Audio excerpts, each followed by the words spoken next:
नमस्ते dear students, IB 2025 के maths के प्रीवियस ईयर क्वेश्चंस के प्रैक्टिस क्लास में आप सभी का स्वागत है। इस क्लास में हम दिनांक 29 सितंबर 2025 को कंडक्ट हुए आईबी के एग्जाम के मैथ्स के क्वेश्चंस का प्रैक्टिस करेंगे। इस क्लास में तो आइए क्लास की शुरुआत करते हैं। क्वेश्चन 11, एक पाइप एक टैंक को 9 घंटे में भर सकता है, एक अन्य पाइप भरे हुए टैंक को 18 घंटे में खाली कर सकता है।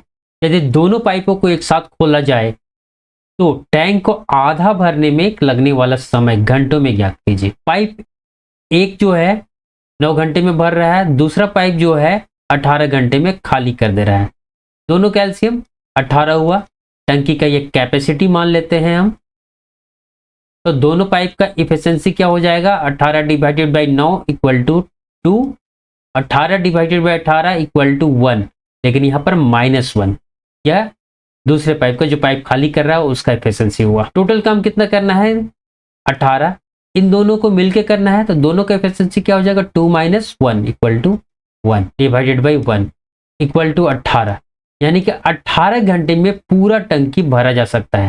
लेकिन हमसे क्या पूछा गया है कि आधा भरने में कितना समय लगेगा, तो इसका आधा समय कट हो जाएगा equal to 9 hour. Option A is right answer.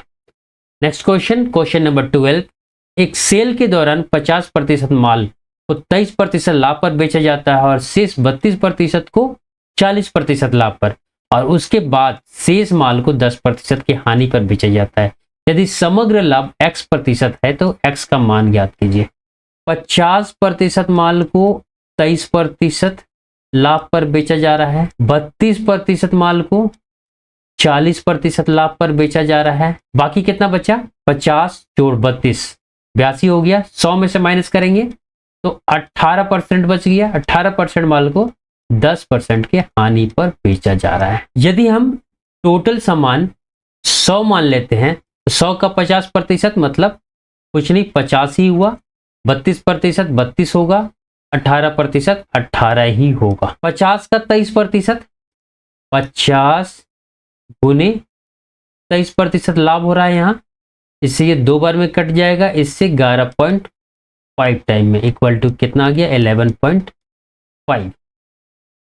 दूसरा पार्ट में 32 का 40% लाभ हो रहा है, 0 से 0 कट हो जाएगा, 4 दूनी 8, 4 तिया 12, यहां पर एक पॉइंट, 12.8 का लाभ हो रहा है इतना रुपए का। दूसरा थर्ड कंडीशन में क्या है, 18 का में हानि हो रहा है कितना, 10% का हानि हो रहा है, से कट गया इक्वल टू कितना आ गया, 1.8 रुपीज का हानि हो रहा है। तो टोटल लाभ या हानि कितना हो जाएगा, 11.5 प्लस 12.8 और माइनस हो रहा है 1.8 इक्वल टू 8 में से 8 खत्म हो जाएगा, 5 बचेगा, 5 पॉइंट के बाद, और इधर 11 और 12 23, 23 में से 1 माइनस 22, यानी कि 22.5 रुपीज का लाभ हो रहा है जब 100 मान रहे हो तो प्रतिशत में भी अगर 100 में इतना लाभ हो रहा है मतलब कितना प्रतिशत का लाभ हो रहा है, जो कि ऑप्शन में है नहीं,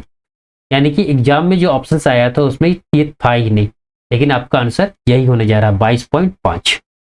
नेक्स्ट क्वेश्चन, क्वेश्चन नंबर 13, एक परिवार में 5 सदस्यों का वजन 40 kg, 49 kg, 57 kg, 67 kg और 37 kg है।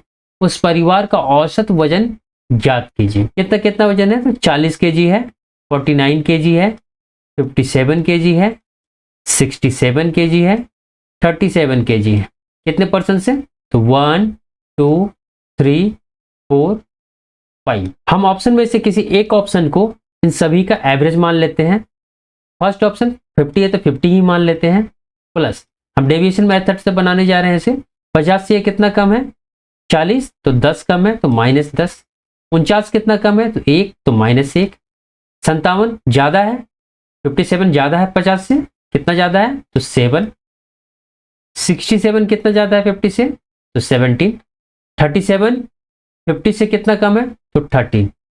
ये जो भी आएगा इसे इन पांचों में इसे बांट देंगे, इज इक्वल टू 50 प्लस यहां 10 है, 11, 11 और 13 24 हो गया, तो -24 और 17 प्लस 7 यह भी 24 आ गया, डिवाइडेड बाई 5।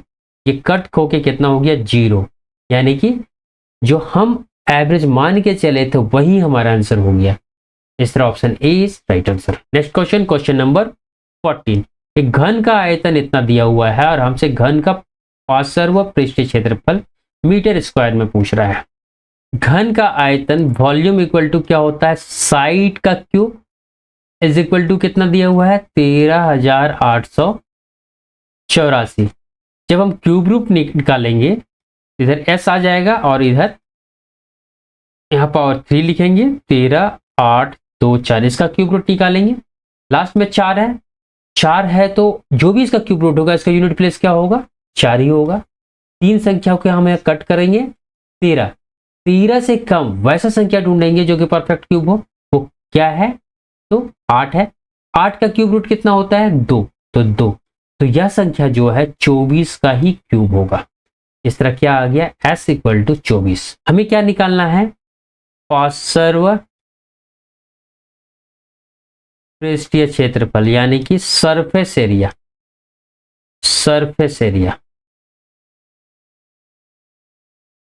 इक्वल टू क्या होता है, 4 into side square equal to 4 into 24 का स्क्वायर इक्वल टू 4 इंटू 24 का स्क्वायर कितना होता है, 576।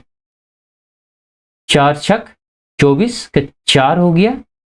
जैसे 4 आया option D is right answer. पूरा गुना करके देखते हैं, 2 बचा, 4 गुने 7 28 और 2 30, 30 का 0 3 कैरी हुआ, 4 बचे 20 और 3 23।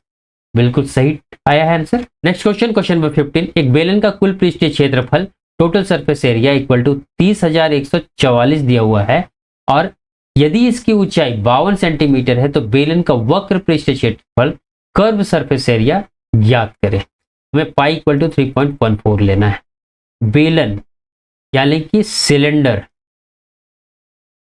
का total surface area, total surface area equal to क्या होता है, 2 पाई आर एच वक्र पृष्ठीय क्षेत्रफल curve surface area plus 2 into base का एरिया। यहां से 2 पाई हम कॉमन ले लेंगे, क्या बचेगा, R H plus R square. यही 2 pi R H plus R square equal to कितना दिया हुआ है, 30,144। आर एच कितना है, 52, तो 52 लिखें, आर का square equal to 30,144 divided by 2 into pi. ये 2 तो नीचे आ गया, पाई भी नीचे आएगा। पाई का वैल्यू कितना है, 3.14। 2 से 1 कट हो जाएगा, 15 0 7 और 2 टाइम में पॉइंट को हटाएंगे तो इंटू 100। 2 से 1 कट हो जाएगा 157 टाइम में और यहाँ पर 7536 आ जाएगा। 157 से हम डिवाइड करेंगे 7536 को 4 टाइम में, 7 चौके 28 के 8 हो गया, 2 आया, 15 चौके 60 और 2 62, 13 में 8, 5 बचेगा। यहाँ 2 माइनस करेंगे तो 2 आएगा और यहाँ 1 6। अब 8 बार में 8 सते 56 का 6 हो गया, 5 आया, 8 बचे 40 और 5 45 के 5, 4 कैरी हुआ, 8 का 8 और 4 12, टोटल कट हो गया। यानी कि ये 48 टाइम में पूरी तरह कट हो गया।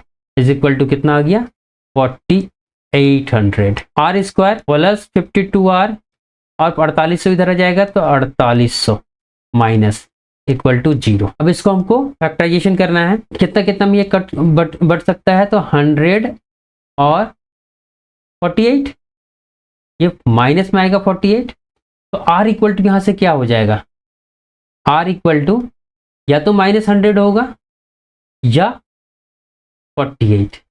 तो रेडियस माइनस में तो हो नहीं सकता है, तो यही हो सकता है, r इक्वल टू 48 आ गया।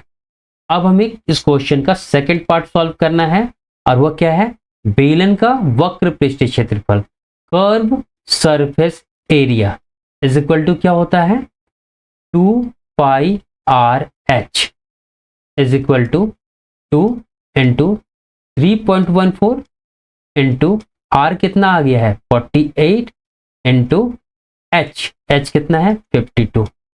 अब इसे आप गुना कीजिए या सीधे यहाँ पर डिजिटल सम लगाइए।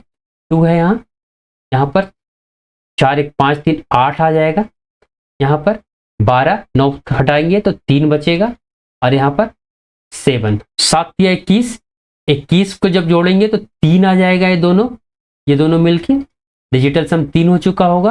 और 8 दूनी 16, 16 6 और 1 जब ऐड करेंगे तो कितना आएगा 7, 7 या 21, 21 को जब ऐड करेंगे तो कितना आ जाएगा 3, तो इसका डिजिटल सम कितना आ गया 3। देखेंगे कि ऑप्शन में किसका डिजिटल सम 3 आ रहा है। अगर दो एक ही आया तब तो हमारा आंसर आ गया, अगर एक से ज्यादा आएगा तो हम फिर इसे पूरा गुना करेंगे। 1 5 6 हो गया, 6 और 6 12, 12 और 7 19, 18 खत्म कर देंगे तो 1 बचेगा, 1 और 8 9 खत्म हो गया, 4 और 8 12, 12 में 1 और 2 होता है, 2 और 1 जोड़ेंगे तो इसका डिजिटल सम कितना हो गया 3 हो गया। यहाँ देखते हैं 6 1 7 7 7 14, 14 और 4 18 कट हो गया, 5 5 10, 10 और 1 4 14, 14 को जोड़ेंगे तो 4 और 1 5, यहाँ पर 5 और 13 18 हो गया, कट हो गया, 4 और 5 9 कट हो गया, इसका डिजिटल सम कितना है 9, 8 और 1 9 हो गया, 16 8 8 16 4 22, 16 4 20 और 3 23, 23 को जब जोड़ेंगे तो 3 और 2 5, इसका डिजिटल सम हो गया 5। तो ऑप्शन ए का ही केवल डिजिटल सम कितना आ रहा है 3, तीसरा option A is right answer.